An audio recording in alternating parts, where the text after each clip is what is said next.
তো আবারও চলে এসেছে তোমাদের এমডি গ্ল্যাম একটা নতুন ভিডিও নিয়ে। সেটা হচ্ছে অনেকে স্মোকি আই কাজের লুক ক্রিয়েট করার চেষ্টা করে, কিন্তু সবসময় ব্ল্যাকে পরে থাকতেই তো সবাইকে ভালো লাগে না। কখনো মনে হয় না একটু রংচঙে আমি একটুখানি মেকআপ করি বা একটু রঙিন হবে। সেরকম আজকের আমার আউটফিট বা চুড়িদারে আমি কিভাবে একটা পিঙ্ক স্মোকি আইস, হ্যাঁ তোমরা ঠিক শুনছো, পিঙ্ক স্মোকি আইস কিভাবে ক্রিয়েট করি সেটা তোমাদের সঙ্গে আজকে চটজলদি শেয়ার করব। আর এই ভিডিওটা ম্যাক্সিমাম 5 মিনিট হবে, তো তোমরা প্লিজ 5 মিনিট অন্তত আমাকে সময় দাও। আর এই ভিডিওটা স্টার্ট করার আগেই বলছি, লাইক শেয়ার একটা কমেন্ট করে দিও। অবশ্যই সাবস্ক্রাইবটা দরকার। তোমরা যদি সাবস্ক্রাইব করো তাহলে আরো এরকম নতুন নতুন ভিডিও পাবে। আর যদি তোমরা সাবস্ক্রাইব অল অপশনে ক্লিক করে রাখো, নতুন নতুন ভিডিও আপডেট তোমরা পেতে থাকবে। তো প্লিজ এই সাবস্ক্রাইব অপশনে গিয়ে একটু সাবস্ক্রাইবটা করো। বেসটাকে তৈরি করার আগে আমি স্যালোটেপটাকে নিয়েছি। এবার ভাববে যে আই শ্যাডো মানে ক্রিয়েট করার জন্য স্যালোটেপটা আবার কি জন্য কাজে লাগছে। স্যালোটেপটা এই কারণেই কাজে লাগছে, আমরা আই শ্যাডো অ্যাপ্লাই করার পর বেসটাকে তৈরি করার আগে স্যালোটেপটাকে নিয়েছি। এবার ভাববে যে আই শ্যাডো মানে ক্রিয়েট করার জন্য স্যালোটেপটা আবার কি জন্য কাজে লাগছে। স্যালোটেপটা এই কারণেই কাজে লাগছে, আমরা আই শ্যাডো অ্যাপ্লাই করার পর অনেক সময় আই শ্যাডোর কালারটা নিচের দিকে চলে আসে, মানে আমাদের ফেসের দিকে। যাতে ফেসের দিকে না আসে তাই আমরা স্যালোটেপটা ব্যবহার করছি। অ্যাঙ্গেল ওয়াইজ একটা ক্যারাচে অ্যাঙ্গেল মতন এরকম করে রাখবো, ফুল ভি কাট সাইডে রাখবে। দেখবে তোমাদের আই লুকের বেসটা ক্রিয়েট করতে সুবিধা হচ্ছে। যারা বিগিনার তাদের জন্য বলছি, আমার মতন এরকম স্যালোটেপ না ব্যবহার করলেও দেখবে অনেক আর্টিস্ট তাদের কালার করার সময় একটা টেপ ব্যবহার করে, কাগজের মতন। ওই টেপও তোমরা ইউজ করতে পারো। ওইটা কি হয়, ওতে তোমাদের একটা ধারণা চলে আসে যে কতটা পর্যন্ত তোমরা আই লুকটা ক্রিয়েট করবে আর কতটা তোমাদের সেফ শার্প রাখবে। তো আমি এটা কেটে নিচ্ছি।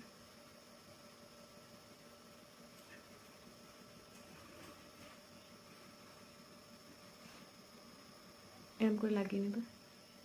আমারটা হুডেড আইস বলে এখানটা বারবার হয়ে যাচ্ছে, তো তোমাদের যাদের হুডেড আইস নেই তাদের ঠিক আছে। যখন এরকম দেখবে প্লেন একদম হয়ে গেছে। এবার এই সাইডটাতে মনে করো যে আই লুক ক্রিয়েট করাটা একটা ঝামেলার বিষয়,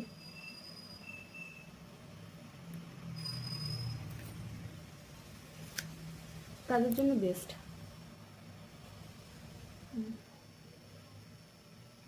সো তোমরা ভালো করে দেখতে পাচ্ছ আমি কিভাবে নিজের আই লাইনের জায়গাটা পুরো ডিফাইন করে দিয়েছি। এবার আমি ব্যবহার করবো কনসিলার। আমি রিকর্ডের, আজকে বেশিরভাগ জিনিস দেখবে আমি রিকর্ডেরই ব্যবহার করছি। রিকর্ডের কনসিলার আমরা ব্যবহার করব। রিকর্ডের কনসিলারে একটা জিনিস ভাবো, এটা তোমাদেরকে একটা সুন্দরভাবে জানিয়ে দেওয়া যে রিকর্ডের এই কনসিলারটা এত শেডের আছে। দ্বিতীয়ত এর একটা ভালো জিনিস হচ্ছে তুমি অল টাইপ সিজনের জন্য তুমি এটাকে ব্যবহার করতে পারবে, অল টাইপ সিজনের জন্য। তো আমি রেকমেন্ড করবো এটাকে নাও। বাজেট ফ্রেন্ডলি আছে, যারা প্রফেশনাল কাজ করতে চাইছো এটা সত্যিই খুব ভালো। সো আমি যতটা পেরেছি আমার ক্যামেরাটাকে আগে আনার চেষ্টা করেছি, আর আমি আগে এনেওছি। এবার আমি যেটা ব্যবহার করছি আইব্রো, যে চোখের লিডে ব্যবহার করবো, সেটা হচ্ছে এই কালারটা। তুমি ভালো করে দেখে নাও, এরকম করলে বেশি বুঝতে পারবে, কারণ লাইটের জন্য অনেকে বুঝতে পারছে না। এই কালারটা ভালোভাবে নিয়ে নেবো, নিয়ে চোখের লিডে ব্যবহার করব।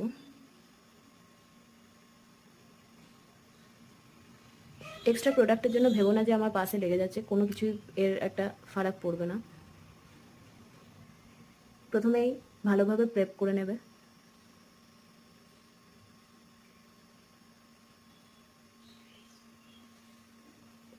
একটা চোখে প্রথমে দেখাবো।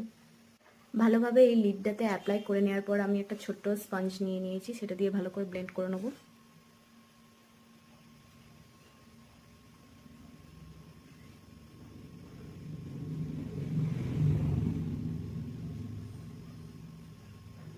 অনেক সময় সব থেকে যেটা হার্ড পয়েন্ট থাকে চোখের কোনার দিকে, তো তোমরা এই সাইডে এরকম করে ড্যাব ড্যাব করে নেবে।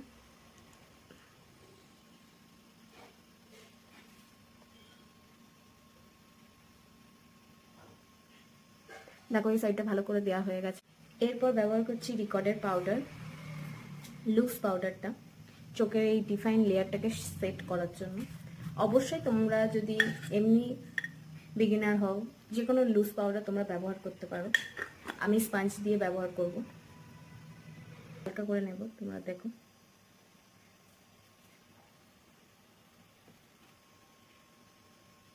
পাউডারটাকে পুরো আমার চোখের লিডটাতে যাতে কনসিলারটাকে সেট করে দেয় সেরকমভাবে লাগাবো।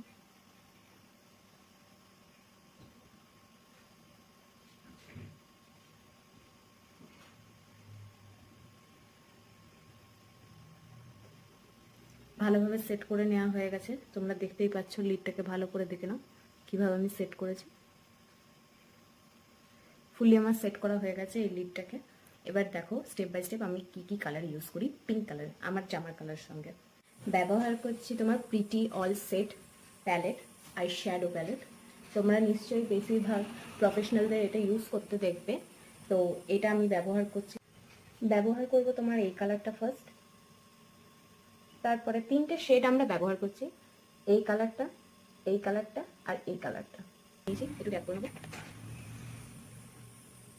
কোন থেকে আমরা লাগানোটা স্টার্ট করবো?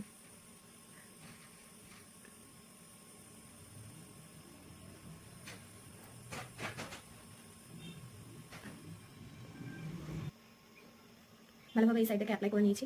দেখতে পাচ্ছ একটা অমরে এফেক্ট আমরা দেওয়ার চেষ্টা করবো। অমরে এফেক্ট দেওয়ার চেষ্টা করবো, এই সাইডটা আমরা ভালোভাবে করে নিয়েছি। এবার করবো, তারপরে আমরা ইউজ করবো এই কালারটা।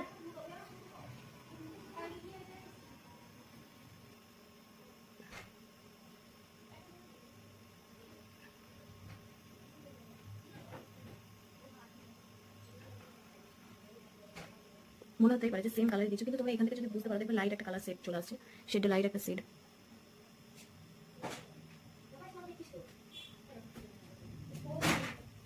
লাইট শেড আমরা ব্যবহার করে নিলাম। এবার কালারটা দেবো এই কালারটা।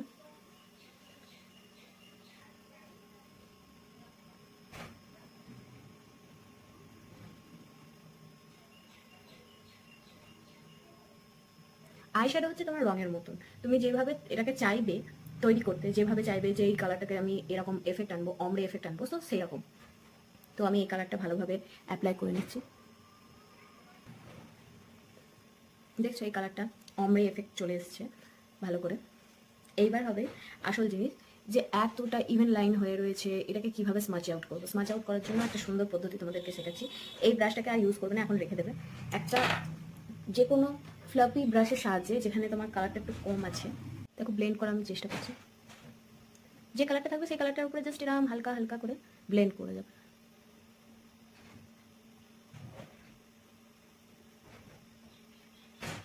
ব্লেন্ড দেখো ভালোভাবে হয়ে গেছে, একটা কাট ক্রিস টাইপের লুক হয়ে গেছে। দেখো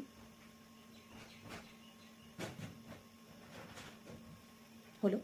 এইবার লিড থেকে আমরা কাজলের ইয়েটা করার আগে তোমার শিমার অ্যাড করবো। শিমারের জন্য সবসময় একটা ফ্ল্যাট ব্রাশ ইউজ করবে। আমি যেরকম ইউজ করছি এই ব্রাশটা, ফ্ল্যাট ব্রাশটা। আমরা কি শিমার ইউজ করতে পারি? তো আমি একটা শিমার ইউজ করছি ঠিকই, কিন্তু তোমাদের যদি মনে হয় যে একটা অন্য শিমার ইউজ করতে পারি, তাহলে তোমরা বলতে পারো।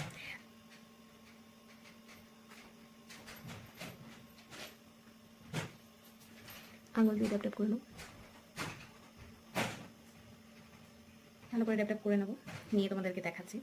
এইভাবে কাজল অ্যাপ্লাই করাটাও না একটা মজার ব্যাপার আছে। তোমার যতই যা হোক সব টেপেই লেগে যাচ্ছে, শুধু লিডে যা একটু ভয় ভয় করে কাজলটাকে লাগাতে হচ্ছে, তাই না হলে লিডে তো কোনো ইয়েই হবে না, বরঞ্চ তোমার এইখানটাতে কিছু হচ্ছে না। তো একটা মানে ভালো দিক।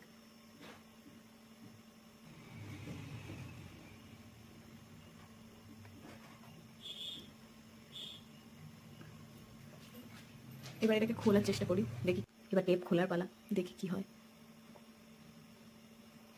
ওয়াহ ওয়াও ওয়াও ওয়াও, দেখো তোমরা জাস্ট।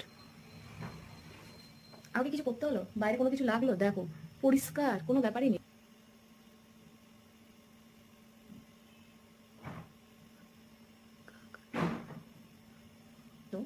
তো তোমাদের চোখের সামনে সুন্দর করে আইলাইন করা হয়ে গেল। এটা হুডেড আইস বলে এরকম লাগছে, আর যাদের পুরো একদম তীক্ষ্ণ আই, তাদের তো খুব সুন্দরভাবে হলো। তো তোমাদের কেমন লাগছে দেখো। এবার আমি এই সাইডটাতেও করি চুটকি বাজিয়ে। তো তোমরা দেখে নাও, অবশ্যই লাইক অ্যান্ড সাবস্ক্রাইবটা করো। তোমাদের স্টেপ বাই স্টেপ দেখে আমিও খুব খুশি হয়েছি। আমি জানি অবশ্যই তোমাদের এটা পছন্দ হবে। তো প্লিজ নেক্সট আই শ্যাডো চ্যালেঞ্জের জন্য তৈরি থাকো। Bye bye.